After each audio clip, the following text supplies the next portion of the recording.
제가 최근에 한 어머니한테 전화를 받았어요. 어머니가 하소연할 데도 없고 아들이 쓰러진 거야, 뇌경색으로.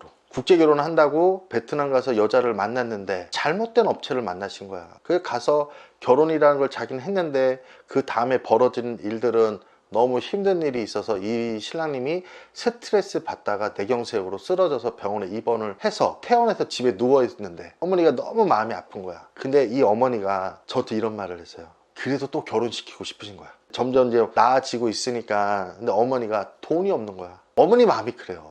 어머니 마음은 내 아들이 좋은 한국 여성과 결혼하길 원하시지만 만약에 그것이 쉽지 않다면 어머님은 내 아들이 결혼해서 살길 원하시거든요. 그 어머니 마음이 그러셨어. 이번에 이제 두 번째 만나 뵙는 거잖아요. 아, 예. 네. 그래도 처음이신 분 있을 수 있으니까 자기소개 좀 해주십시오. 저는 동그라미 국제결혼 임실장입니다. 저희 회사는 베트남 전문이에요. 한국 총각이 봉인가요? 베트남에서? 그럴 수도 있죠. 우리는 모든 세상의 일은 긍정과 부정이 항상 같이 존재하잖아요. 그것이 긍정이 맞냐 부정이 맞느냐에 따라 다를 수가 있는데 신랑님들을 상대로 돈만 벌려고 하는 사람들한테는 그 신랑님이 봉인이 될 수 있겠죠. 신랑님들이 이제 가장 두려워하고 고민되시는 게 최근에도 이제 뉴스에도 나오긴 했는데 베트남 그 배우자분의 뭐 가출이나 이혼이 가장 지금 고민이 많이 되잖아요. 베트남 여성이 한국에 와서 가장 큰 이유가 두 가지 이유가 있을 수 있어요. 그러니까 내가 한국 남성과 쉽게 말하면 거짓 결혼이죠. 이 남성과 결혼이 목적이 아니라 제3의 목적으로 결혼을 하는 경우가 있습니다. 이런 이유가 있을 수 있는데 첫째 이유는 한국에 유흥으로 가려는 여성들이 있어요. 베트남에서도 유흥으로 돈을 벌다가 한국 가면 몇 배 이상의 돈을 벌잖아요. 그러니까 신랑님들이 그런 여성을 소개하는 업체를 만나거나 그렇게 만나면 신랑님 인생이 망가질 수 있어요. 예를 들어 그 신부가 한국에 와서 우리나라 뭐 노래방이나 뭐 이런 데로 가면 월 500원 벌잖아요. 최하가. 한국 신랑님이 그 정도로 만족을 시켜줄 수는 없을 거 아니에요? 결혼 생활이라는 게 그들은 방법이 없어요. 그래서 신랑님들이 정말 그런 것을 피하셔야 됩니다. 또 하나는 이번에 방송에 나왔던 것처럼 한국에 애인이 존재하는 거예요. 우리나라 결혼이라는 방법으로 들어와서 그 애인을 만나러 가는 거죠. 신랑님들 정말 국제결혼에 가장 조심해야 되고 가장 어려운 점이 바로 이 부분이에요. 이 부분을 신랑님들이 어떻게 알아요? 정말 어떻게 알 수가 없고요. 어떤 결혼업체는 막 검증을 한대요. 사람의 마음을 검증을 할 수는 없습니다. 이해 가시죠? 그래서 이걸 고의적으로 하는 업체를 피하셔야 되는 거예요. 대표적인 방법은 유튜브로 신부의 얼굴 이쁜 여자들 막 보여주는 사람들이 있어요. 그들을 일단 피하십시오. 우리나라가 법이요 이게 엄청 세요. 그런 걸로 하게 되면 우리나라에서 최하 5년 이하에 5천만 원 이하의 벌금을 받을 수 있어요. 근데 그걸 감당하면서 그렇게 하기는 한국에 등록받은 업체는 못합니다. 이들은 베트남에서 올리는 거예요. 베트남에서 베트남 사람의 명의로 유튜브를 개설해 가지고 베트남에 그렇게 이쁜 여자들만 모집해서 보여주는 거예요.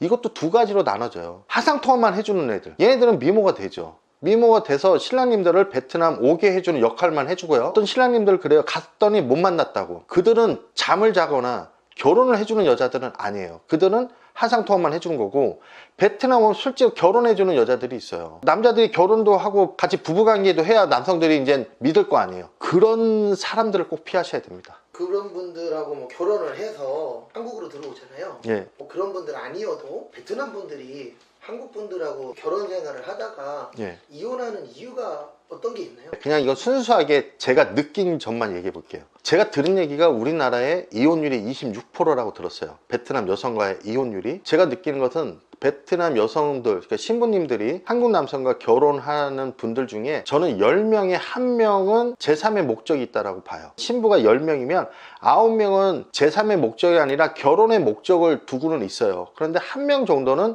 다른 목적을 갖고 있는 여성이 아까 제가 말씀드린 그 두 가지 사례입니다. 그러면 나머지 9명은 신랑님과 살다가 이런저런 사유로 다른 어떤 이유로서 이혼을 하는 경우가 있다라고 보시면 돼요. 26%의 이혼율이라면 10%는 무조건 이혼할 여자들이고 16% 정도가 이 남성과 여자든 남자든 서로가 이혼을 원하는 경우죠. 잘못된 인식이 뭐냐면 베트남 여자는 가출한다라는 이미지가 사회에 너무 심어져 있는데 실상은 그 정도는 아니에요. 방송이나 어디나 잘못된 것만 방송을 하지 행복하게 사는 사람들, 그들은 방송에 출연이 안 되거든요. 그러나 실제로 통계치라는 거, 이거는 알 수 있는 내용이죠. 생각보다 많지는 않네요. 많지 않아요. 근데 베트남이 잘못된 인식이, 왜 그런 방송에 너무 베트남만 다루니까, 베트남 국제결혼이 현재는 1등이기 때문에 가장 많이 이야기를 하고 있다 보니 오히려 다른 나라는 그 이혼율이 엄청 높아요. 결혼해서 오신 다음에 한국 내에서 뭐 가출이나 이혼을 부추기는 브로커분들도 계신가요? 이런 경우는 어떤 경우면, 신랑님들한테 저는 이런 말을 좀 추천해드리고 싶은 말이 이런 거예요. 신부는 대다수가 일을 하길 원할 거예요. 초혼 여성이든 재혼 여성이든 한국에 와서 일을 해서 자기 스스로 돈도 좀 벌고 싶을 텐데, 저는 신랑님들이 신부님의 직업을 신랑님들이 좀 이렇게 소개를 해주셨으면 좋겠어요. 우리나라에요, 베트남 여성, 외국 여성, 남성들한테 직업을 소개해주는 분들이 계십니다. 그들만의 이 네트워크가 형성이 돼 있는데, 쉽게 베트남 여성이 경우가 있고 베트남 남성이 그러는 경우가 있고 한국 남성이 하는 경우가 있어요. 제가 아직까지 한국 여자가 하는 건 못 봤어요. 근데 한국 남성들 같은 경우는 외국 여성들의 약점을 이용해서 그들한테 또 다른 걸 요구를 하는 애들이 있어요. 제가 사실은 친한 베트남 여성이 저한테 부탁하는 거예요. 제가 그 남자도 한번 만나봤어요. 아주 나쁜 놈이에요. 베트남 여성이 신랑님들하고 이혼을 하고 그러면은 그들의 어떤 약점을 이용해서 자기의 사리사욕을 채우려고 하는 사람들이 있습니다. 그래서 신랑님들이 신부님들한테 그런 데에 노출되지 않게 하는 게 좋아요. 거기에도 분명히 좋은 사람들도 있어요. 그들한테 소개를 받으면 별 문제가 없을 텐데, 다른 욕심을 갖고 있는 애들한테 하면 그들은 그 여성한테 굉장히 안 좋은 얘기를 많이 해주죠. 네가 뭐하러 그런 남자하고 사냐는 둥, 뭐 이렇게 해서 여성들이 그 말에 귀를 기울이다 보면은 잘못된 선택을 할 수 있는 겁니다. 아까 이제 잠깐 돈 이야기를 하셨는데 예.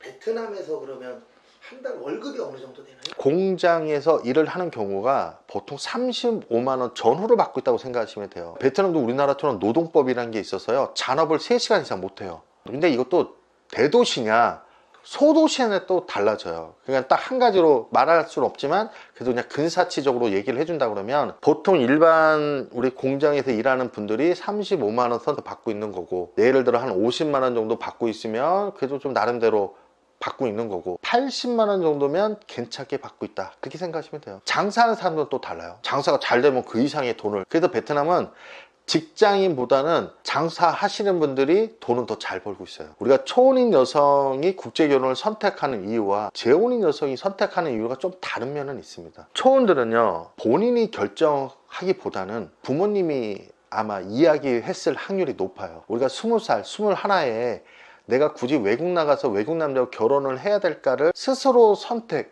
그들한테 어떤 큰 계기가 있는 친구들은 있어요. 제가 그냥 솔직히 얘기해 드릴게요. 부모님들 주변에 한국 남성과 결혼한 가정이 있을 거 아니에요. 그럼 그 가정이 부모님들이 한국 가서 일해가지고 얼마 벌어서 집도 새로 짓고 장사할 미천도 갖고 오고 이러면 나쁘지 않잖아요. 그러니까 딸한테 너도 한국 남성과의 결혼을 어떻게 생각하니, 그렇게 시작되는 경우가 많을 겁니다. 꼭 한 가지로 얘기는 할 수 없어요. 그러나 그럴 수 있는 확률이 좀 높아요. 재혼 여성은 달라요. 재혼 여성은 스스로 결정한 거예요. 우리 한국 남성도 똑같은데요, 우리나라 한국 남성들도 한국 여성과 이혼하신 분들은요, 한국 여성에 대한 큰 미련이 없습니다. 내가 한번 살아봤고 했기 때문에. 그래서 베트남 여성도 마찬가지예요. 내가 베트남 남성과 살아봤잖아요. 그래서 꼭 내가 두 번째 결혼도 베트남 남성을 꼭 선택해야 된다, 이렇게 생각 안 합니다. 사실 재혼 신부와 재혼 남성은 서로의 생각만 좋다면 더 잘 살 수 있는 확률이 높아요. 재혼인 경우에 자녀가 있는 경우가 많잖아요. 그게 문제입니다. 제가 느낀 게, 베트남 신부님들이 신랑님들한테 솔직하지 못한 부분은 거기에 있어요. 요즘은요, 재혼 여자가 딸, 아들 있는 걸 그걸 속이는 경우는 거의 이제 없습니다. 옛날 얘기예요. 단 우리 신랑님들은 그러죠. 딸, 아들을 한국으로 데리고 올 것이냐, 베트남에서 키울 것이냐 물어봤을 때 대다수는 베트남에서 키우겠다는 대답을 더 많이 해요. 한국 남성이 그걸 싫어한다는 걸 그들도 듣기 때문에 한국에 와서 신랑님하고 이제 결혼 생활을 하다가 신랑님들을 설득을 하죠. 결혼하러 가시잖아요. 베트남 가서도 안 먹히는 한국 남자분이 있나요? 있죠. 베트남 같은 경우가 좀 날씬한 나라예요. 사람들이. 그러니까 베트남 가서 보시면 그렇게 고칼로리가 그렇게 많지 않아요. 일반 평범한 사람들이 식사하는 걸 보면. 근데 우리나라 사람들이 좀 뚱뚱한 사람이 좀 되게 많죠. 그래서 신랑님들이 너무 좀 살이 찌셨다면 살 빼고 가셔야 여자의 얼굴이 바뀝니다. 그건 저는 직접 느껴요. 되게 남자들이 이래요. 베트남 국제결혼 하기 전에는 운동 안 해요. 근데 가서 만나고 오면은 운동들 하는 사람들 의외로 많습니다. 그래도 그들은 그래도 노력하는 거예요. 보통 우리 국제결혼이 나이 차이가 좀 나잖아요. 그러니까 내가 가서 느끼죠. 내가 체력이 좀 부족하다는 거, 나도 여자한테 좀 좋은 모습도 보여주고 싶고, 그래도 그들은 그나마 다행이에요. 내가 노력한다는 거. 뚱뚱하신 분 중에 가서 결혼이 안 되고 오신 분도 계신가요? 저 같은 경우는 없어요. 저 같은 경우는 없는데, 신랑님들이 나도 베트남 여성한테 선택을 못 받는구나, 그건 좀 느끼실 거예요. 그러니까 날씬한 남성보다는 뚱뚱한 남성들이 선택을 받는 율이 낮아요. 베트남 여자라고 해서 다 날씬한 사람만 좋아하는 거 아니에요. 어떤 여성들은 나는 뚱뚱한 사람이 귀엽고 좋아요, 이런 말도 해요. 근데 그 퍼센트가 높지 않은 거죠. 날씬한 사람을 좋아하는 게 80%라면 뚱뚱한 사람을 좋아하는 건 한 20% 정도? 그러면 우리 신랑님이 그 경계에서 고기를 만나게 되겠죠. 한국하고 비슷하네요. 어떤 신랑님은 이런 말해요. 베트남하고 우리하고 차이점이 많은 줄 아는데 똑같다는 걸 아십시오, 신랑님들. 우리가 똑같은 사람이에요. 그 주변 환경, 날씨, 이런 기후, 주변 환경이 다른 거지 사람은 그렇게 다르지 않더라고요. 베트남 여성분들이 한국 남성분하고 나이 차이가 좀 많이 나잖아요. 그렇죠. 평균 뭐 제가 알기로는 20살 가까이 나는 걸로 알고 있는데 왜 이렇게 나이 차이가 많은데도 결혼을 하나요? 베트남 여성들은 보통 20세부터 결혼을 이제 시작을 하고 있고, 베트남에 가서 60세 된 남성을 보면은요, 우리나라 한국 남성 60세와 비교하면 엄청 차이를 크게 느낄 수 있어요. 그러니까 우리나라 한국 남성들은 대개 10년은 젊게 봅니다. 60 먹으신 분이 베트남 가면 50 정도는 봐요. 뭐 개인 차이는 있을 수 있는데, 그러니까 우리나라가 생각보다 오래 살잖아요. 베트남은 70세 정도에 많이들 돌아가시는 것 같아요. 한국 남성들이 베트남 여성들 시각으로는 10살 정도는 적어 보여요. 나이로 들으면 놀래죠. 그 정도 나이 차이를 외적으로 느끼는. 그리고 우리나라 남성들, 도시 남성들 중에 잘 꾸미시는 분들은 20살까지도 젊게 보일 수도 있어요. 제가 지금 우리나라 한국 나이로 51세거든요 전 베트남 가면 40살로 봐요. 어디를 가나 제가 51세라 그러면 좀 놀래요. 그리고 우리나라 신랑님들이 의상도 좀 잘 입고 관리 좀 하신 분들은 베트남 가면은 한 10살에서 15살 정도는 시각적으로는 젊어 보이죠. 시각적으로 젊어 보여도 나이 차이는 나는 거죠. 당연히 나는 거죠. 그래도 결혼을 하시는 거죠. 왜 그러면 베트남에 내가 국제 결혼을 20살에 결정했어. 그러면 20살 여성이 당연히 이 여성도 20대, 30대와 하고 싶겠죠. 신랑님들 우리나라 30대 초반에 괜찮으신 분은 25보다 더 이쁜 여자들 좋아할 거 아니에요. 여자요? 자기가 이쁜 거 안 이쁜 거 다 알아요. 여자의 순위를 1등부터 5등을 정하면 내가 2등인지 3등인지 다 알고 있거든요. 그리고 요즘에 베트남 남자분하고 결혼하는 한국 여자분들도 많으신가요? 그것은 방송에도 한번 나왔죠. 그러니까 우리나라에서 베트남 여성이 우리나라에서 한국 남성과 결혼을 하면 우리나라 국적을 취득할 수가 있는데, 국적을 취득한 후에 이혼을 했을 경우 그 여성은 베트남 남성과의 결혼하는 사례라고 생각하시면 됩니다. 국적 취득을 위해서요? 국적 취득을 위해서가 아니라, 자, 한국 남성과 결혼했어요. 한국에서 살다가 그 남성과 국적 취득 이후 이혼을 한 거예요. 좋은 일이든 나쁜 일이든 그 여성들이 베트남 남성과 결혼을 해서 베트남 남성을 한국으로 초청해 줄 수가 있어요. 그럼 그 여성은 한국 국적을 갖고 있다면 한국 사람이니까. 그게 생각보다 조금 우리나라에서 좀 좋게 보고 있지 않죠. 법으로는 맞거든요. 내가 한국 국적을 취득하는 순간 한국 사람이니까 이 사람이 외국 사람과 결혼할 수 있으니까. 내용은 그런 건데 그걸 좀 깊이 들어보면 한국 남성들 입장에서는 조금 기분 나쁜 일이죠. 제가 느끼는 게 보면 지금 우리나라가 여성의 말을 좀 더 많이 믿어주잖아요. 제가 들은 이야기, 느낀 거. 마찬가지로 국제 결혼도 여성들한테 좀 더 많은 얘기를 기울여 주고 있는 건 사실인 것 같아요. 우리나라에서 어떤 신랑님과 신부님의 문제점이 생겼을 때 신랑의 이야기보다는 신부의 이야기를 더 많이 듣고 신부를 보호해야 된다는 생각이 있어서 신랑님들이 좀 억울함이 있습니다. 베트남 국제 결혼하면 안 되는 남자 있을까요? 너무 성에 집착이 심하신 분들. 어떤 분이 저한테 이런 말을 한 적이 있어요. 아, 이런 말을 해도 되나 모르겠네. 여자의 자궁이 왜 필요하느냐, 뭐 구멍만 있으면 되지. 그런 마인드를 갖고 있는데 그 어떤 여성하고 우리가 성도 사랑인데 편향이 너무 극으로 가 있는 분들 있죠. 그런 분들은 좀 쉽지 않겠더라고요. 저는 그분하고 계약 안 했죠. 그분이 하시는 말씀을 쭉 들어보면은 전 힘들다고 느꼈거든요. 어떤 남성은 이런 말도 물어봐요. 똑같냐고. 그러니까 한국 여성과 베트남 여성이 그런 것이 똑같으냐고 물어보는 사람들도 있어요. 외국인은 다르다라고 알고 있는 거예요? 그렇죠. 너무 다양한 사람이 있기 때문에. 너무 모르는 사람들도 많죠.